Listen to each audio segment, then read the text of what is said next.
O inverno realmente tem fogo escaldante e cheira a enxofre? Bom, os documentos oficiais da igreja não falam nisso.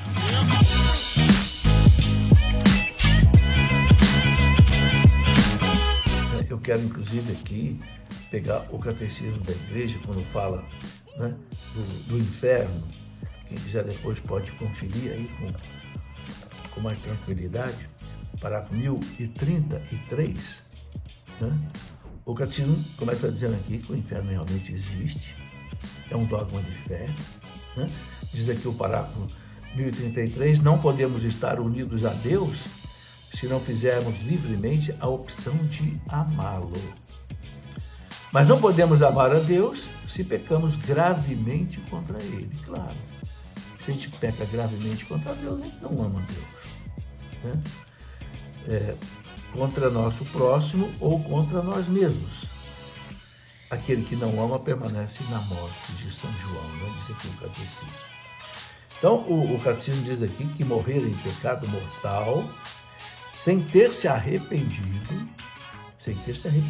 dele e sem acolher o amor misericordioso de Deus, significa ficar separado do Todo-Poderoso para sempre, por nossa própria culpa, por nossa própria opção livre. Interessante isso que o catecismo põe, opção livre. E é esse estado de autoexclusão definitiva da comunhão com Deus e com os bem-aventurados que se designa com a palavra inferno. Então, acho muito interessante o que o catecismo diz aqui.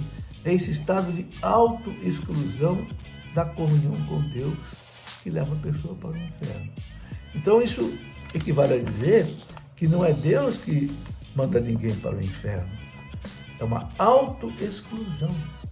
A pessoa não quer amar a Deus, não quer viver a lei de Deus, rejeita a Deus, como muitos fazem hoje. Até zombam de Deus. Criam até igrejas satânicas. Não existe ainda. E como é que essa pessoa vai querer viver com Deus? Vai viver eternamente sem Deus. Esse viver eternamente sem Deus é uma frustração radical. Por quê? Porque Deus nos criou para participar da sua felicidade, da sua vida bem-aventurada.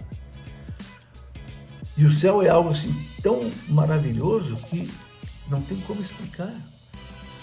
São Paulo diz, olhos humanos jamais viram, ouvidos humanos jamais ouviram, coração humano jamais sentiu o que Deus tem preparado para aqueles que o amam. O que Deus tem preparado para aqueles que o amam. Então, o inferno é perder tudo isso. E a pessoa sentir que ela perdeu por culpa dela, por autoexclusão. Agora, com relação à pergunta que está aqui, o catecismo diz assim, quando fala aqui, o ensinamento da igreja afirma a existência e a eternidade do inferno. As almas dos que morrem em estado de pecado mortal descem após a morte aos infernos, onde sofrem as penas do inferno. Entre aspas, o fogo eterno. Então o catecismo coloca entre aspas o fogo eterno. Não é um fogo como esse da terra. Porque esse fogo da terra, ele não queima o que é espiritual. E uma alma depois da morte que vai para o inferno, é a alma. A alma é espírito. O espírito não queima. Porque não tem matéria.